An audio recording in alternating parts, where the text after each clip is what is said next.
Well, Yippee-Ki-Ya Musey lovers, and welcome back for part 6 of the fabulous story I have been performing or narrating, whatever you want to call it, for you, called There's a Locked Door in My New Apartment.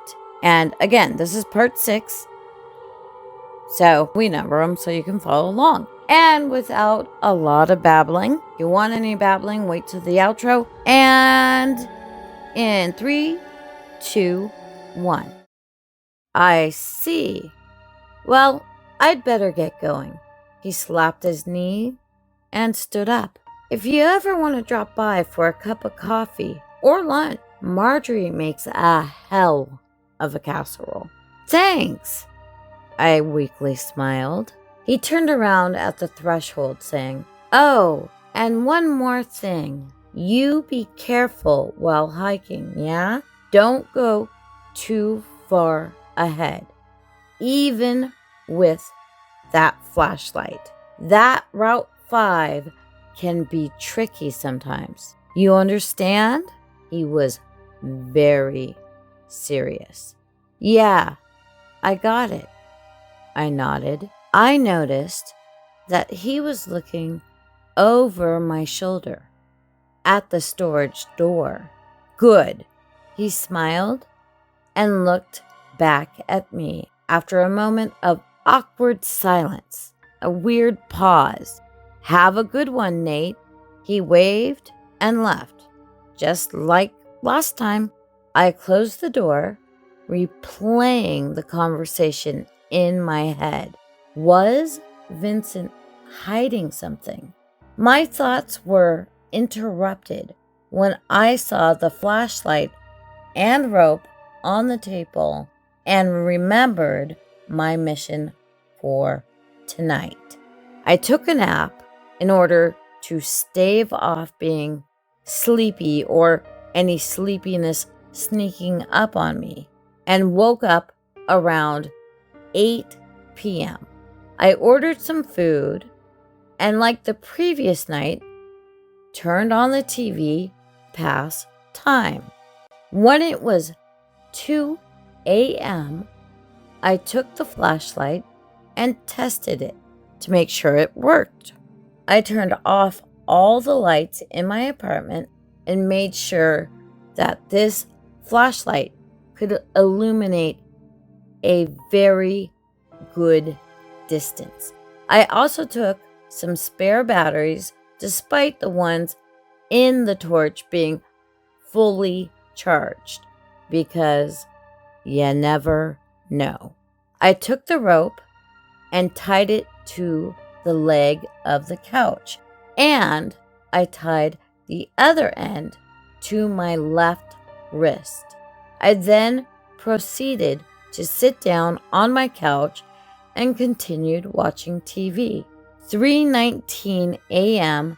came, and sure enough, the loud click of the door resounded in the room, followed by the loud creaking as the door opened widely,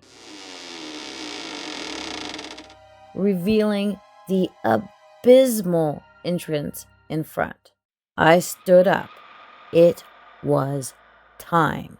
I grabbed the torch and turned it on, pointing it at the dark corridor. It illuminated a good distance, but at the end of the beam was just more darkness. Part of me had hoped that the corridor wasn't that long, but that hope had vanished now completely. And part of me realized that what I was dealing with could not be explained. Not logically. Without further thinking, I stepped across the threshold and was immediately overcome by that freezing cold. I had completely forgotten about that. I was determined not to let that stop me, and I didn't want to go back to dig out a jacket. So I simply proceeded. The corridor was barely wide enough for one person to pass through.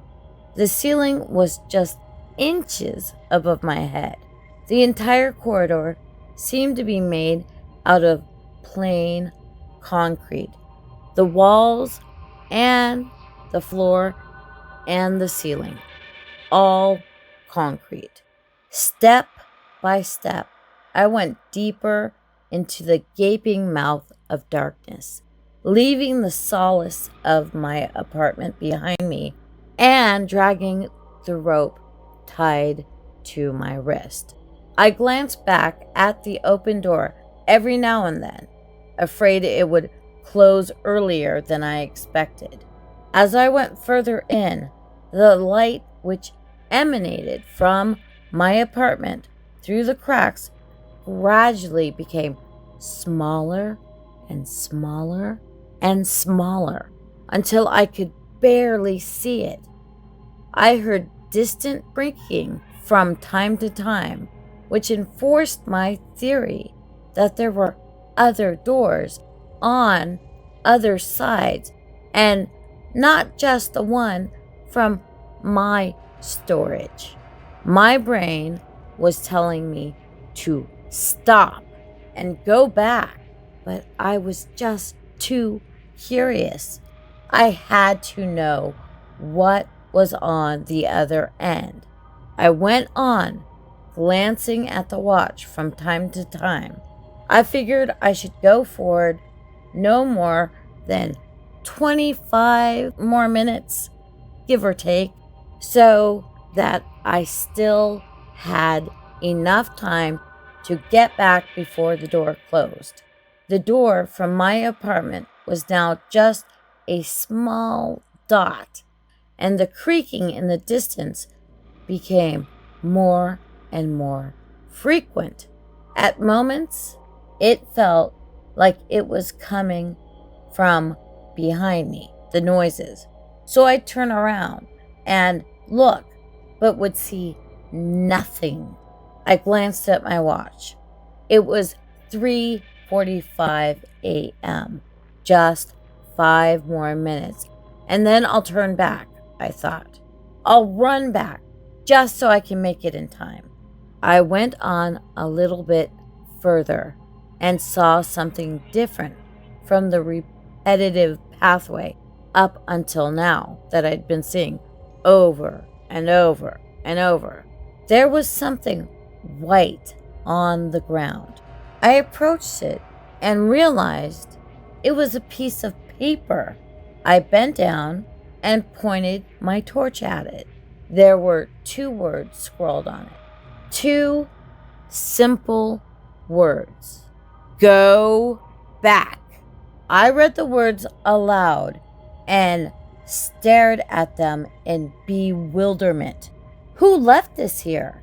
Either way, it was time for me to go back, since it was almost 4 a.m. and the rope was probably almost at its end. I stood up, and just then, I felt something which made my blood run cold.